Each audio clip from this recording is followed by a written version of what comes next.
आत्महत्या उसे जीना नहीं था जो खुद को ख़त्म कर देना चाहती थी। उसके दिमाग में हमेशा यही विचार आ रहा था। उसने डिसीजन ले लिया था, सिर्फ अंत कैसे करे इसके बारे में सोच रही थी। चारों ओर अंधेरा ही था। अपने ही सोच में मग्न पूर्वी नीचे बैठकर बहुत वक्त तक ऐसे ही बैठे फर्श की तरफ एकटक देख रही थी। पति के धोखेबाजी से पूर्वी अंदर से टूट गई थी। उसने बोले हुए वह शब्द पूर्वी के दिल में घाव कर गए थे।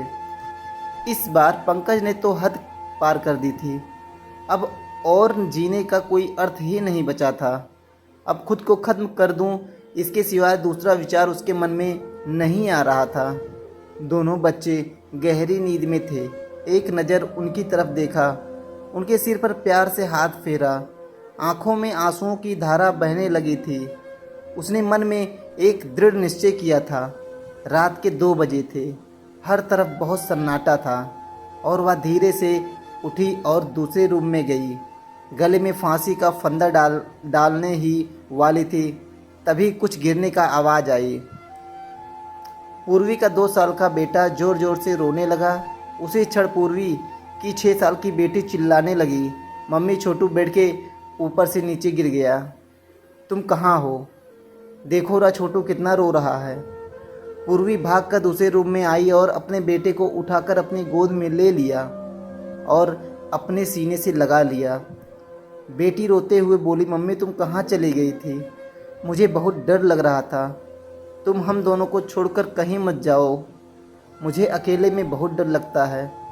पूर्वी अपने दोनों बच्चों को पास लेकर ज़ोर से गले से लगा लिया और रोने लगी। दोनों बच्चे उसके सीने से लिपटकर सो गए। रोते रोते पूर्वी को कब नींद आ गई उसे पता ही नहीं चला।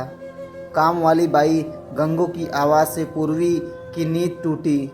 अरे मैडम, आपने बाहर का गेट खुला क्यों छोड़ दिया था? अरे मैडम क्या हुआ? अभी तक आप सोई हुई हो? तबीयत तो ठीक है ना? वो खुद को संभालते हुए बोली, हाँ थोड़ी तबीयत ठीक नहीं है। घड़ी में वक्त देखती है तो 8:30 बज रहा था। आज तुम्हें आने में इतनी देर क्यों हो गई? मैडम चौथी गली में मेहताजी रहते हैं ना, उनकी बहू ने फांसी लगाकर आत्महत्या कर ली। 2 बच्चे हैं उनकी एक 10 साल की बेटी और 6 साल का बेटा है। यह सुनकर पूर्वी के कलेजे को धक्का लगा। अपनी साड़ी ठीक करके उसने पूछा, कब हुआ? गंगू ने बोला, रात को हुआ मैडम। मैंने ऐसा सुना है कि उसके पति की दूसरी औरत से संबंध थे। कम बखत अभी तक नहीं आया। अचानक पूर्वी ने गुस्से से बोली, अच्छा किया, वह आया या नहीं आया उससे क्या फ़र्क पड़ता है? अब वह थोड़ी ना देखने आने वाली है। ये सुनकर गंगू पूर्वी के कान के पास आई और धीरे से बोली, मैडम मैं अनपढ़ गवार हूँ और घर घर में जाकर झाड़ू पोछा करके मेरा पेट भरती हूँ, और आप पढ़े लिखे हुए लोग हो। भले ही मैं आपसे उम्र में बड़ी हूँ, जीवन का अनुभव आपसे थोड़ा ज़्यादा है। आजकल साहब और आपके बीच जो चल रहा है वह ठीक नहीं है। मुंह बंद था फिर भी मेरे कान खुले रहते थे। मैं एक औरत हूँ और औरत के दुख में भी समझती हूँ, इसलिए मुझे आपको एक बात बतानी है। आत्महत्या या कोई भी समस्या का समाधान नहीं हो सकता। ज़िंदगी में उतार चढ़ाव तो होते ही रहते हैं। इसका मतलब ऐसा नहीं कि आप अपनी जान दे दो। मैडम जी, कभी कभी आदमी अपना रास्ता भटक जाता है पर अंत में घूमकर अपने ही घर वापस आता है, और जब नहीं आए तो भी फ़र्क क्या पड़ता है? आप किसके लिए मरना चाहती हो? जो आपको प्यार नहीं करता, जिसको आपकी थोड़ी सी भी परवाह नहीं हो, उसके लिए आप जी नहीं सकती। जो आपसे प्यार करते हैं, जिसको आपकी कदर हो, आपके माता पिता जो आपसे बहुत प्यार करते हैं, आपके बच्चे जिनको आपकी ज़रूरत है। गंगू का बोलना सुनकर पूर्वी की आंखों में से आंसू की धारा बहने लगी। पूर्वी गंगू को गले लगाकर रोने लगी।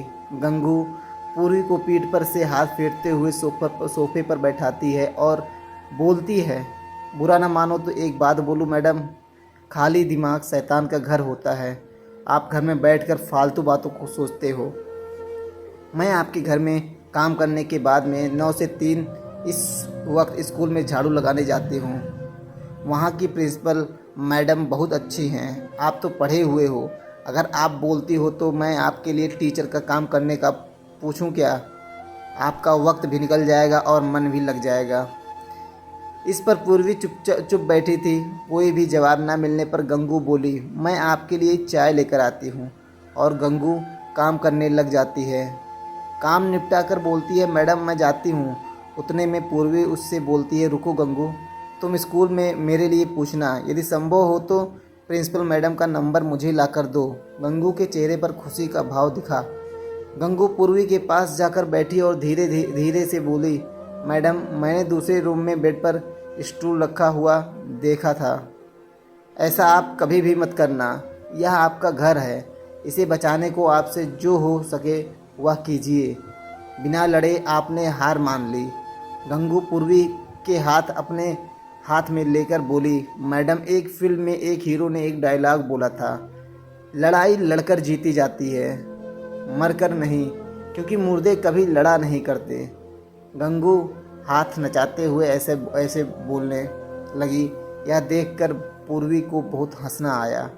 गंगू का बोलना सुनकर पूर्वी का मन हल्का हो गया और उसे एक नई आशा की किरण भी दिखी। वह अलमारी में से अपने सर्टिफिकेट निकालने लगी। दोस्तों, पति पत्नी का रिश्ता यह बहुत स्नेह होता है। भगवान को यही दुआ करता हूँ कि कोई भी पति पत्नी के जीवन में ऐसा मोड़ नहीं आना चाहिए। अगर आया भी तो आत्महत्या ये उसका इलाज नहीं है।